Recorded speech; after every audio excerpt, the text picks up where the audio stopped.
Hello, everybody, and welcome to another episode of From My RPG Library.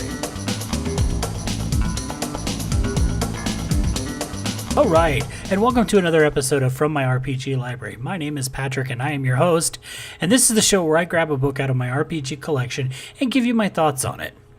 In this week's episode, we are going to take a look at the 1992 book, Who's Who Among Vampires, Children of the Inquisition from White Wolf Gaming Studio for Vampire the Masquerade. I'm going to go over what I like about this book, what I disliked about it, and ways to use it in a story. Let's dive in. So, some of the technical stuff. Children of the Inquisition was, as I stated earlier, originally published in 1992. Now, I'm fairly certain I picked this book up around 94 or 95. I remember being fairly excited about it because I was getting to learn more about the lore for World of Darkness and Vampire in general. I love lore, and I love what White Wolf has done with this game. So some of the other technical stuff, this book is written by Daniel Greenberg. The art director is Richard Thomas, who, as you all know, is the CEO of Onyx Path.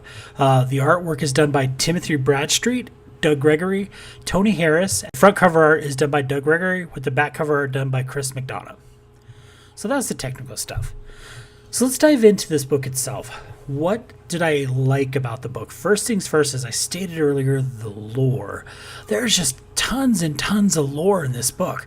This book gives us just all these stories about these 13 vampires. And we learn about Vlad Tepes, who, as you all know, is probably, well, hopefully you know, is Dracula, is Count Dracula. We learn about his influence on the World of Darkness.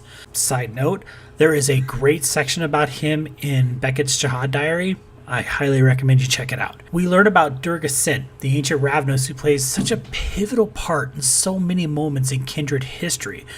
Raphael de Corazon, the vampire who should be pretty much known as the founder of the Masquerade.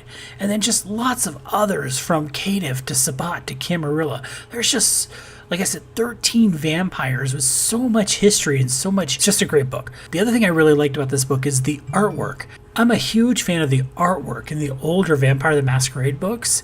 Truthfully, when I would first buy a book, I would spend the first several minutes after purchasing it just flipping through it and looking at the different artwork. Tim Bradstreet, as far as I'm concerned, is iconic when it comes to Vampire the Masquerade. It was truthfully his artwork in the original Vampire the Masquerade core rule book that just drew me in so deep. And then, as I've stated already, just the lore. I mean, guys, seriously, there's so much in this book. 13 vampires and 72 pages covering those vampires.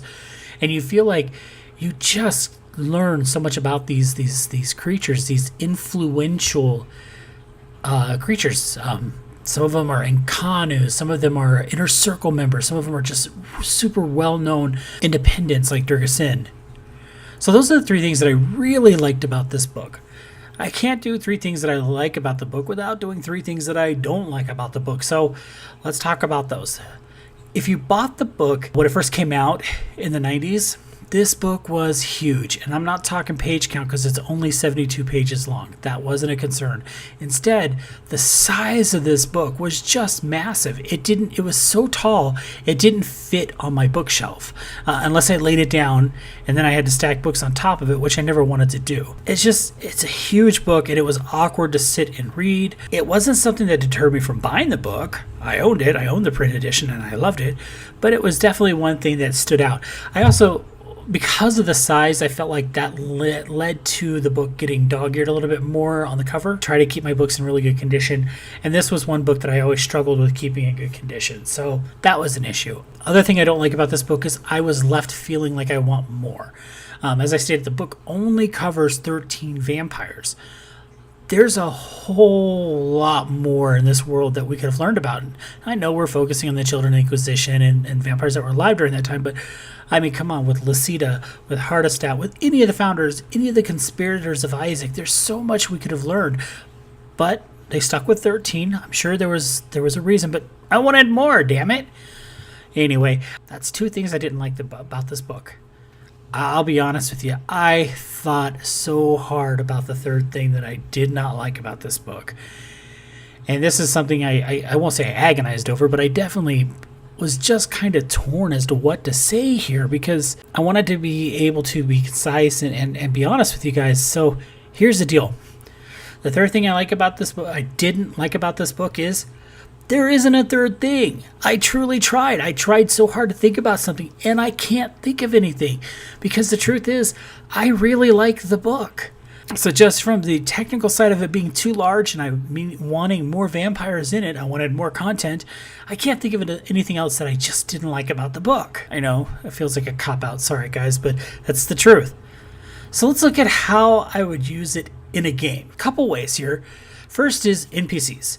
Naturally, this would be probably the easiest way to use the book. Keep in mind, the book doesn't give you stats for the characters, but it does tell you about them. And enough that you could probably, a good storyteller could role play those characters for their party.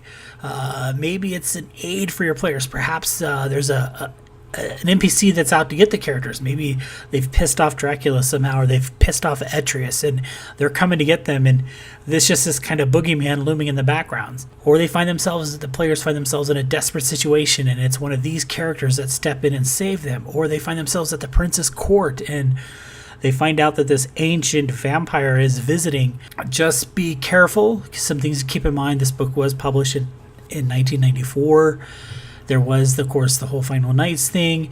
There was a lot of Ravnos that were killed, so Durgasin is technically dead. So if you're one of those people who adheres to the world as written, you might not want to do that, or you might want to make sure you research the vampires and see if they're alive. I personally, it just depends on my mood. Sometimes I will, sometimes I won't.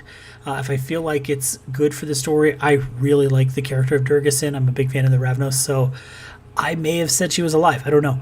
I know in 1999, with our Giovanni Chronicles story that we're doing, one of our players is playing a Ravnos, and him and I have talked about what happened with the Ravnos in 1999.